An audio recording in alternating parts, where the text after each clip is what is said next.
You didn't need to show any of the background.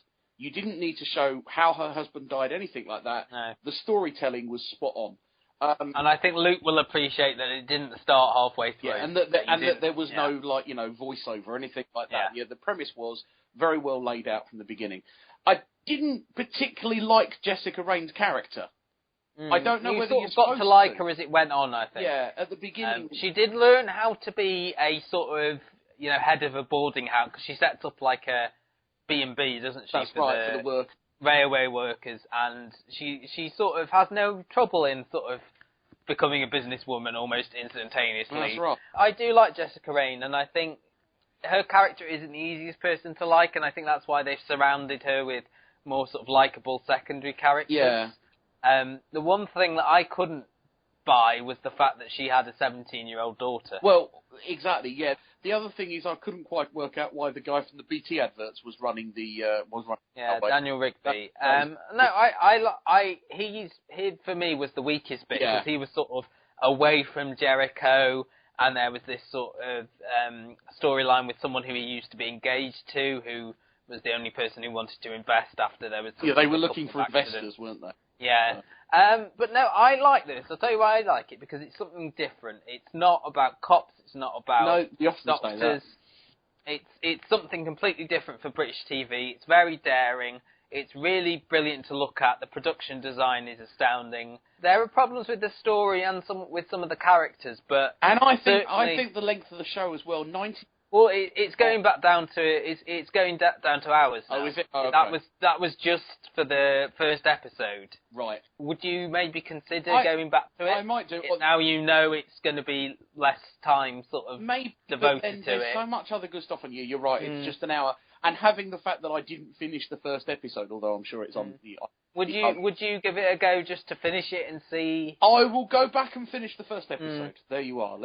I'm not sure how far Luke... I know he definitely watched this, and yes, it is an hour from now on, so... it's just something... It's something different, and I think you could expect character development. I really enjoyed Jericho. I think it sort of... Whether it will be my biggest surprise of the year, seeing as we're only on the 14th of Jan. Yeah. I suppose the other big show that will be The Voice. Yeah. Now, this was, I think, a bit sort of shrouded in controversy because, obviously, we now know that this will be the last series of The Voice on the BBC. It's going to ITV in 2017. And also, obviously, there was the big hoo-ha about Tom Jones being sort of let go from the coaching panel a day before they announced that Boy George and Paloma Faith will be joining Ricky Wilson and will.i.am. Gary, what did you think of the new lineup and the coaching? I quite liked it, and I mean, Boy George is a character that's well pronounced, and actually so is Paloma Faith. I know some people find her a little bit too weird, but actually, I have to say I couldn't get on board with Paloma Faith. But it's the fact she talks like a toddler. Well, and she's a little bit, she is just rather strange. But I thought Boy George was rather good. And I like Boy George. I was surprised. What was the one comment? I'm a pitch bitch. I know. He just brought a bit of an edge to the show, which I think wasn't there before. What I liked about both of them was the fact that they sort of were good at the old constructive criticism in a way, maybe that the show's lacked. Yes. Over the past few years, they did bring singers up on. You weren't the best, but I heard something in there and I can work on it. And I don't think we've heard that so much on The Voice. Boy George, I was really surprised how much I liked him. He was almost sort of quite endearing the way that he didn't get anyone till the last girl had sung. And as well, they seem to fix this idea where the show didn't feel as long. I mean, no, I agree. I was like, it seemed like a tight 45 minutes. There was 10 minutes left when I looked at the clock. And the talent as well on this is a lot better than your standard X Factor, I think. Anyway. And are you aware of who Bernie Clifton was before?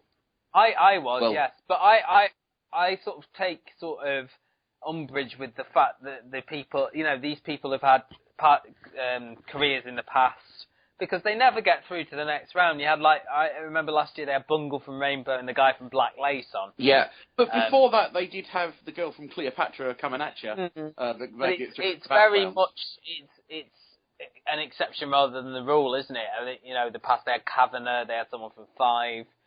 Jay Ashton from Bucks Fizz. Oh, that's right. The list goes on. I think that's to me feels like, the whole idea of the chairs turning means it's almost like they can bring in somebody reasonably well known like this, or say someone who was well known, and it's kind of like they're not being judged on their past fame; they're being judged on their singing voice, which is kind of what The Voice should stick to. There was this bit, wasn't there, where they couldn't work out whether it was a boy or a girl. One of the young act that chose the boy. The last girl, wasn't it, Cody, who did a goth version of an ABBA song. And again, as well, it's not all blooming Beyonce covers, and the X Factor seems to rotate the popular songs on the X Factor. Sorry, on the Voice, you do tend to get a more wide range of singers and styles. I mean, there was another. It wasn't an opera style. There was a country and western style, wasn't there? Yeah. I mean, they've had opera in the past, haven't they? Yes. They had the girl who came runner-up last year. Well, that's right. Was an opera singer. So, yeah, they have everything, don't they? I suppose you don't get that as much on the X Factor because you get it on Britain's Got Talent now. Yeah, I suppose. Yeah, and then everybody gets annoyed when a regular singer goes on Britain's Got Talent because everyone thinks it's the wrong show. But I liked it. I will watch again. The biggest problem with this now is we're in 5 series. We know full well that we won't remember the winner unless the BBC change their view. I think that's the only thing that I think ITV will fix. ITV. Because they will promote it. They will do something about it. But I'm already a bit hesitant about the ITV one because will they, like you said, just again go for the Beyonce covers and things like that? Yeah, will they commercialise it? Because I think what makes The Voice what it is the different sort of styles of singing. Talking about singing and music, Lip Sync Battle. Which it involves a lot of music, but no singing. Indeed, yeah. I watched sort of bits and bobs of this. This was David Walliams and Alicia Dixon taking each other on in a UK version of the American hit, which was spawned from an idea by Stephen Merchant and John Krasinski and Emily Blunt. This is hosted by the odd combination of Mel B and Professor Green. This sounds like a Cluedo.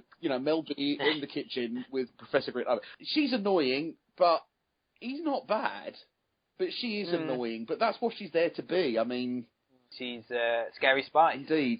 I sort of watched the second half, because the first half of Lip Sync Battle is just them lip syncing, basically, in what they're wearing. The second half is them being given props and costumes. Yeah, they dress up and stuff.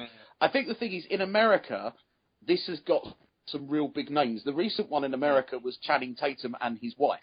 In Channing Tatum's performance, Beyonce joined him on stage as he was mimicking Beyonce. The problem with this is, already this week, it's who is it? Michelle Keegan and Jason Martin. Exactly, we're already Ordinary Lies reunited. I know, we're already on to the Z-list celebrities. I Channel think 5 Walliams is the right place. It's not going to take saved this first episode. Yeah. His sort of comments about like Alicia Dixon knowing what to do with miming because she's done it all her career, sort of thing. Yeah. One thing though I will say about this that did really irritate me, and I did mention it on Twitter, was the fact that the camera just didn't seem to know what to do, because annoyingly it didn't always focus on when Walliams was doing Hello by Adele. Didn't always focus on Walliams. It went to like Professor Green. It went to the audience. And it's like the appeal of this program is seeing how closely the celebrity can get there, in tune with the track. That's the point of the show. Yeah, but I don't think that's what they want the point of the show to be. But that is the point of the show, and that it irritated me when I couldn't see them at all. Yeah, I wanted them to focus on Walliams rather than on Professor Green gurning. It's a popularity thing. Yeah, I certainly didn't want to see the audience. No. Do you want to quickly, while we're on Friday nights, do Spin? Yeah, this was a little disappointing. This is a French drama, part of the Walter Presents series starring on More 4. It's more of a political thing, so a lot of people have thought maybe this was the French version of Borgen.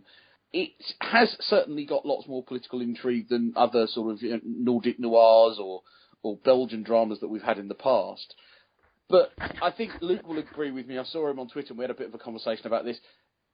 Outside of the initial thing, which was an attempt on the Prime Minister or the President of France's life during an election period at a plant. Somebody comes up with wearing a sort of a suicide vest. After that, it just seemed to go very much into now what do we do? Oh, who's in charge of the country? Right, what do we do about this? There were so many places they could have gone but didn't. There was a doubleheader, and I've only seen the first of the two, so I will watch the other before I sort of decide whether I'm going to continue or really give out my verdict. But I'd just say that looked like a bit of a missed opportunity. I was worried what it was doing on More For on a Friday night. Now maybe I know, if that makes sense. It's been sort of hidden. Yeah. They've had those sort of things on in the past, haven't they? Like foreign dramas that they've taught and they're not sure about. And this put is them on the not Friday as good night. as Deutschland 83. No. Well, that's why that's on the main channel. Isn't Yeah. it, Yeah. Tracy Ullman is oddly a comedy that we've both watched. I mean, did you sort of grow up with Tracy Ullman? Well, no, I couldn't tell you where she came from. The most common thing I know about Tracy Ullman is that in America, her show had The Simpsons on it. I know, because that was a question on Matt vs. Luke. It was, yeah. And I seem to remember that she did stuff maybe with Lenny Henry. She was kind of that era. Yeah, there was I believe it's called Three of the Kind with her, Lenny Henry, and David Copperfield, the comic, not the magician. Yeah. And she was kind of well known. I think she was kind of one of the Brits that went over to America and did well. So I remember her in Robin Hood. He came back and did Wogan, you know. But yeah, and I suppose the important thing is that this is a sketch show. And there aren't many of them around at the moment. You know, the fast show era has sort of left us rather bereft of this type of thing. I thought that this would be a sort of impression show, judging from the sort of press material ahead of it. But the only impression she did was Angela Merkel, Judi Dench, and Maggie Smith. And I thought the Judi Dench and Maggie Smith ones were a bit weak. You know, Judi Dench as a kleptomaniac, Maggie Smith auditioning for Star Wars.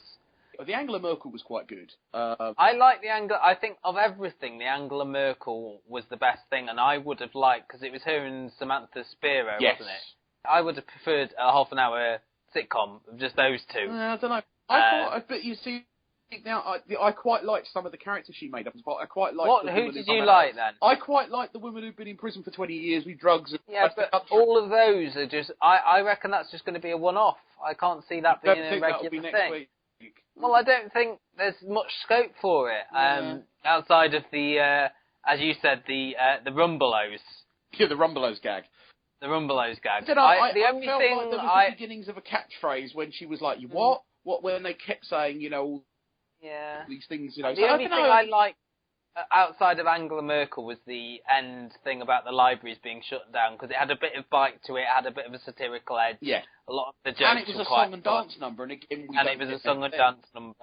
But just a lot of it was, I don't know, the topless MP and the beautician who lit the curtain on fire and things like that. A lot of it felt weak. I didn't find myself laughing that much. No, there was nothing belly laugh, but there were moments. And surely that should be the mark of any good comedy should make you laugh. I mean, the film critic Mark Kermode has this thing where it's the 5 laugh test, where a good comedy film can be marked against the fact that you laugh at least 5 times. So I don't know if this would be a similar thing for TV comedy. And I know not all TV comedy, like, you know, something I'm going to talk about in a minute, Crashing, is sort of intended always to make you laugh out loud. But Tracy Ullman's show is primarily there for the laughs, because it's a sketch show, and sketch shows are meant to make you laugh. Yeah. So in that regard, it failed. I thought the Merkel stuff was good, but apart from that, a bit. The other thing I would say is there's been a lot of rumours out there that this has already been commissioned for a second series. That's not been confirmed by the BBC. That was a Guardian website piece. I think there's room for this. As you say, it's nothing outstanding, but there's room for this. I think it's something that's a little missing. Okay, yeah, I get you, but it's better than It's Kevin, which is the last show. Yeah, absolutely. And finally, I'll just mention quickly Crashing, which was a new comedy drama. It's almost sort of like Fresh Meat style. Okay. In so much as it followed a lot of young people who lived in the same abode. This time, though, it was a disused hospital, and they lived as property guardians. This was written and starred Phoebe Waller-Bridge, who's probably best known for playing the I think she was a barrister in the second series of Broadchurch. Yeah. Alongside Marianne